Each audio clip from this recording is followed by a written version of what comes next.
Bonjour à tous, bienvenue pour une nouvelle vidéo donc, de la Team Shadow. Donc le CDF a eu lieu le week-end dernier à Rouen, donc c'était un super événement. Nous avons donc décidé de présenter les decks joués du top 32 à la finale, sachant que le vainqueur était Guillaume Marron, donc qui joue un deck Pendule Magician. Bravo à lui. Donc dans le top 32 nous avions un ABC, donc qui est revenu au goût du jour avec notamment la sortie de Flame of Destruction et l'arrivée des Troymer. Un Altergeist, donc pareil également, donc qu'on peut dire qu'il a émergé avec l'arrivée de Multifaker.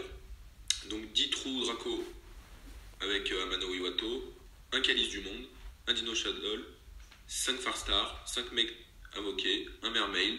Donc c'est quand même assez impressionnant de voir Mermail quand même à ce haut niveau, parce qu'on peut dire que le deck avait quand même un petit peu disparu des tops. Un Paléo, 6 Pendules Magiciens, un Pendule Magicien bête mythique, un Spiral, donc qui est revenu apparemment au goût du jour également avec les Troymer, après avoir remporté le National d'Espagne, un Zefra et 2 Zombies Preda à 60.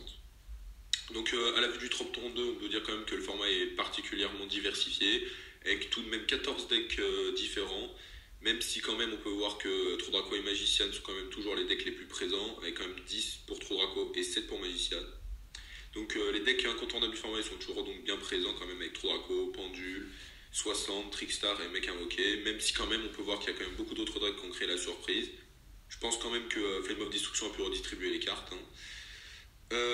Donc moi je retiens quand même de CDF la présence en top 32 donc du Turbo Frog qui a quand même impressionné tout le monde avec des loops quand même assez incroyables et un deck building assez innovant.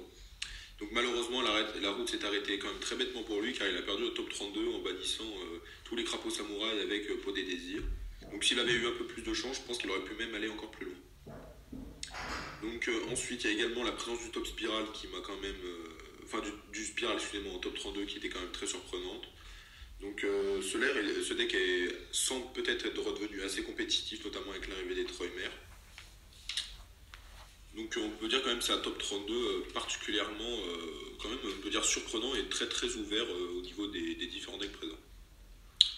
Donc à l'arrivée du top 16, il restait donc 4 trous Draco, un Calice du Monde, un Dino Shadow, 2 Farstar, un Mec Invoqué, 3 Pendules Magician, un Pendule Magicien bête mythique et un Zombie Grasse. Donc on peut voir quand même que malheureusement les surprises de ce top 32 ne sont plus présentes.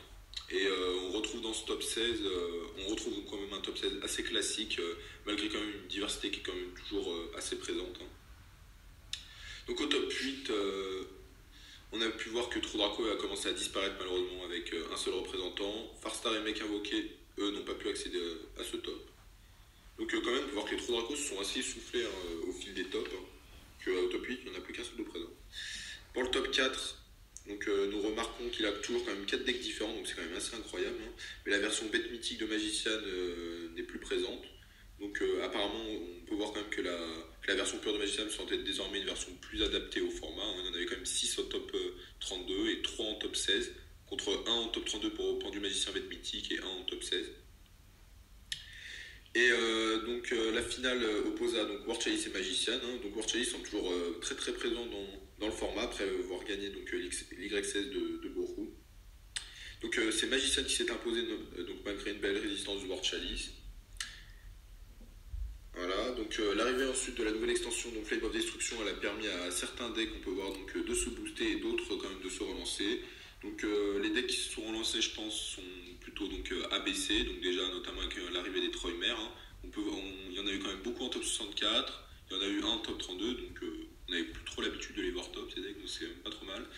Ensuite, Altergeist semble quand même émerger avec l'arrivée donc de Multifaker, mais le deck est peut-être aussi quand même moins représenté que prévu, notamment parce qu'il y a toujours la présence de Trou Draco.